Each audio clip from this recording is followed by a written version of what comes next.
everyone should try it. People who have depression, I found it very, very effective with trauma, very effective with anxiety, like you said, depression and suicide ideation.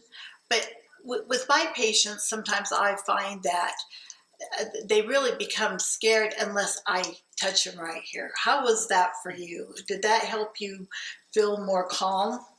Yes, absolutely. I mean, what I can say from it is because this is a disassociative or out of body experience, whatever that may feel to the person undergoing ketamine, having, we call it affective touch, that social communication of the physical world to you, it really helps ground you. It helps calms you down. You know somebody's there. It's just like if you're going through a really traumatic experience or, if something horrible happened into your life, when you have somebody, hold your hand or hug you or just be there with you, you feel comforted. And that's what you feel like when you receive this type of support from your therapist throughout the ketamine session. Did you feel that, or could you talk during the session? I mean, some people do, but most people don't. How was that? Were you conscious really of what the therapist was saying to you? Yes, the talking is funny. And personally, I was not able to talk during it, because of the different effects of ketamine that just changes different things. And so it almost feels like talking. It's effortful. It's it's hard to talk until you're kind of out of the session. But your senses are very, you're hypersensitive almost. You can hear very acutely. You can hear the therapist talk. You're very conscious, but at the same time, it's more of your listening. You're really integrating. You're being there in the moment, and so you can absolutely hear the therapist and what they're saying, especially as you're coming out of it. That's when you're coming back into reality and you're being more attuned to the types of messages that the. So some of my patients, they have a hard time remembering. They hear the voice, but they have a hard time remembering. So anything that has happened in your sessions so that they can remember, you can remember what happened. Yes, it's a very deep transformative experience. So trying to remember everything, it is hard when you're in the session itself. I think that the benefit in therapy really comes after when you're integrating your experiences, which is why it's so important to reflect on that experience. And so one of the things that the therapist does is actually audio and videotape your entire session. As soon as you're put under for about 40 to 45 minutes, the session is recorded by the therapist, and it's actually recorded on your personal phone. So therapist never keeps it. It's never in their hands. It's on your personal phone to take home and listen to, kind of as homework. And when you can kind of re-experience that, you make new connections and you start synthesizing and understanding your experience, and that helps the memories kind of surface. And then you process those, and that kind of informs the next session going into it. And it helps inform the other therapy sessions you have with your therapist in general.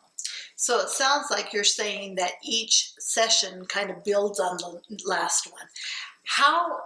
And if that's true also, how often or how long does the effects of the ketamine last? Yes, so kind of the standard, like I said, is 6 sessions of ketamine-assisted psychotherapy in a pretty short amount of periods. This isn't spanned over weeks or months. This is pretty intense, 2 to 3 times per week. And as you said, it does build on each other, especially the first sessions when you're getting used to this experience and the whole process of working with the therapist and the IV technicians and your team of medical clinicians.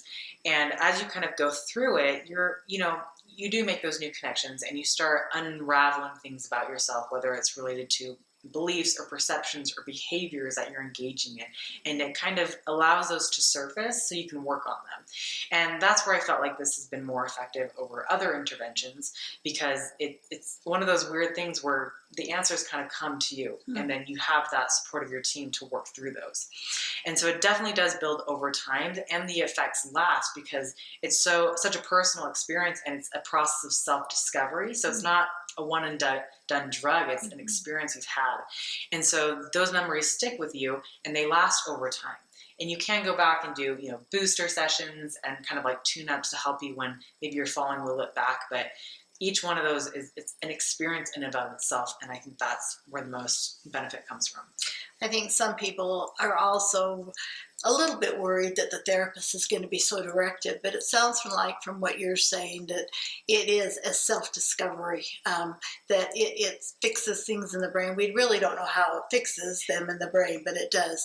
But it's up to the patient also to work with the ketamine experience, as well as the therapist, even after ketamine treatments, Yes. correct? Yes, absolutely. And one thing I can speak to regarding that is with each of these 6 sessions of ketamine assisted psychotherapy, you always spend around 30 minutes with your therapist beforehand, before you're actually put under and the session starts, because you need to have that patient centered, space to talk about your goals for treatment, your personal needs, desires, health goals, whatever it may be, to kind of direct that session. And so even though you're under the ketamine session, even though you can't talk back and you have a therapist delivering guided psychotherapy, she is delivering that psychotherapy based on what you just spent the last 30 minutes discussing.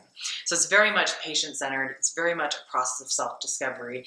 And, it's almost a therapist is a tool in your toolbox to help you achieve and get to where you need to and help work on the things you need to do.